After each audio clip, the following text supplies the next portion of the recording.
எத்தனை பேர் போனீங்க இந்த பேச்செல்லாம் கேட்டு? இழிச்சவங்க இங்க இருக்கிறாங்க. அப்படியா?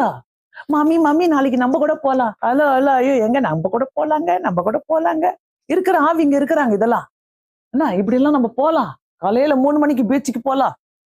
அதெல்லாம் ரெடி. என்ன காலையில 3 மணிக்கு ஏஞ்சி போயிடலாம் பீச்சுக்கு. காலையில 4 மணிக்கு ஏஞ்சி எங்க போலாம்? வேற எங்க போலாம்? எங்க எங்க பள்ளிவாசல்ல. ஏன்டா இப்படி மாறு? 4 மணிக்கு ஏஞ்சி எங்க போலாம்?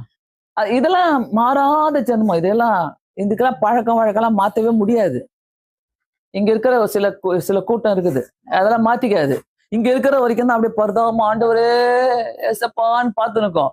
அது மாறவே மாறாதுங்க. புரியுதா? இங்க இருக்கிற கூட்டத்தையும் தான் சொல்ற. இதெல்லாம் பெரிய பிஸ்தா கூட்டம் கிடையாது. என்ன நல்லா புரிஞ்சுக்கங்க.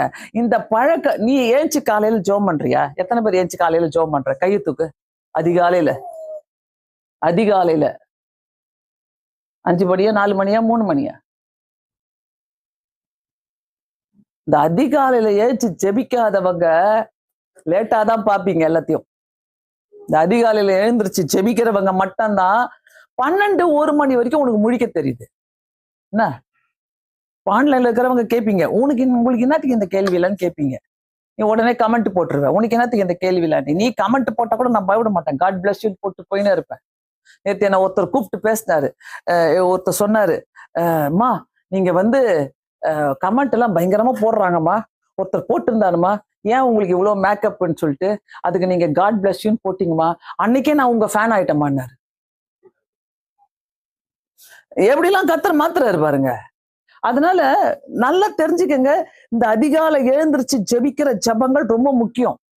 அந்த மாதிரி இப்போ இந்த பழக்க வழக்கத்துல நான் பேசும்போது இந்த பொறாம அதுதான் இருக்கக்கூடாதுல.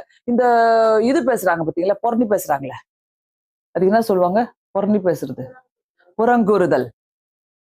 இந்த பழக்க வழக்கத்துலதான் நம்ம வெளியில வரணும். நிறைய பழக்க வழக்கத்துல நம்ம வெளியே வரணும். இதெல்லாம் கத்த நம்மள்ட்ட கேட்கிறாரு. சோ அவருடைய ஜப வாழ்க்கை எப்படி இருந்ததுனாக்கா, அவருடைய ஜப வாழ்க்கை அதிகாலையில அது ஒரு வழக்கம் மாற்றி வச்சிருந்தார். வேதத்தை தியானங்கள் ரொம்ப முக்கியம். வேதத்தை எப்படி வாசிக்கிறோம் நம்ம?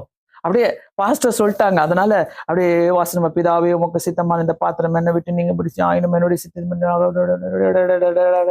ஆமேன் அப்பா வாசித்தாச்சுப்பா, இன்னைக்கு முடிஞ்சிச்சு. இந்த மாதிரி வாசிக்கிறவங்க எத்தனை பேரு? உட்காந்து தியானம் செய்யறவங்க எத்தனை பேரு? நான் உட்காந்து தியானம் செய்யறதுனால்தான் நான் டிஸ்டர்ப் ஆயிட்டு இங்க பேசுறேன்.